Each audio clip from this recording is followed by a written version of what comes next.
a second because I would like to talk about the Trey Lance situation. But, Rex, when you hear Kyle say they're the more physical team, is he right? I think so. And for Green Bay, the biggest disappointment to me is that defense. They replaced the defensive coordinator. I get it. I know he's my buddy, Mike Patton. They replaced him. But, man, they've been atrocious in these 2 weeks. I mean, last week against Detroit, they gave Jared Goff was 16 to 16 to start the game. And to me, I just don't see it. Like, this defense is so vanilla right now. And how you're going to play against a Kyle Shanahan offense by playing a vanilla defense, I don't think it bodes well for you. So, to me, I don't know if they've been holding something back or what, Brew, but that defense looks horrible. Yeah, with the quarterback, too, that obviously has a lot on his mind in terms of managing things, compartmentalizing things throughout the course of the season in Aaron Rodgers. And also, like Ed said, Elton Jenkins is out. I mean, he was already replacing Bakhtiari, who was out. So now we're going even further down the line in terms of depth that Aaron has to worry about. This Packer team, I mean, Aaron can do a lot of things. I just don't know how much he can handle, and this loss of the left tackle is going to be huge. Yeah, it's so fascinating anytime two offenses go up against each other where it's literally the same playbook. Like, the only thing different is the color of the binder that you're putting the plays in. But my big question is, and I think either Rex or Randy, you guys mentioned it earlier this morning, where is Kittle? Like, the Packers have been using the tight end. You saw it last week. Aaron Rodgers, 10 for 10 on passes to running backs and tight ends, and 4 of those were touchdowns. But where for the San Francisco 49ers, where is Kittle? I believe he's one of the best weapons in the entire NFL, never mind your team.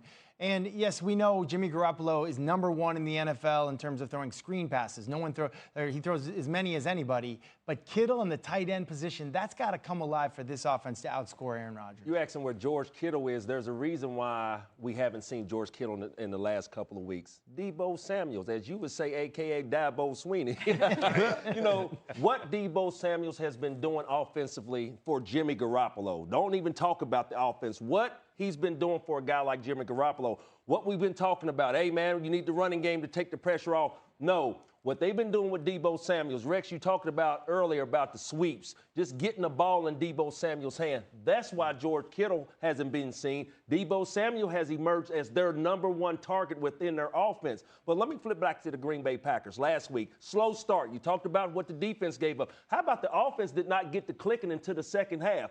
Going against this San Francisco 49ers team, Alex Smith was up here week 1 telling us about Jimmy Garoppolo with his back against the wall. So we're seeing a new look offensively for the San Francisco 49ers. And what coach is talking about, the physical play, I agree that the 49ers are the most physical teams, but it starts and stops with both Aarons for the Green Bay Packers. It's a must for Aaron Rodgers to find Aaron Jones, because if they come out with a slow start, it'll be a long day for them all the way out in California. This is something I want to see today, okay?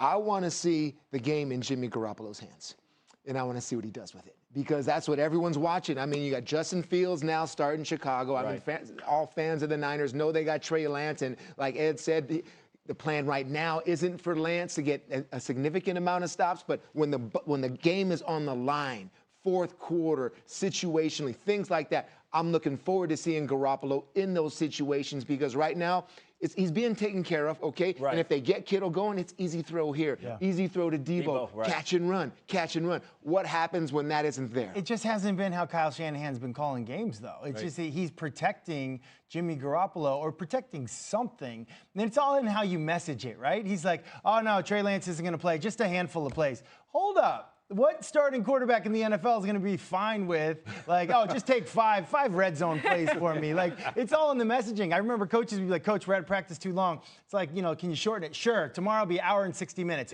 Oh, thanks, Coach. Appreciate it. Like, what do you mean only a handful of plays in the red zone? How many plays do you even get in the red zone? So I do think it's a two-headed monster at quarterback in situational football. I do think Jimmy Garoppolo needs to play better, but I just don't think it's going to be aggressive play calling. I really don't. It feels like you still don't trust him in those situations. I know the last couple of years, you got trust issues with Jimmy G. I think you just got to watch him and think of it.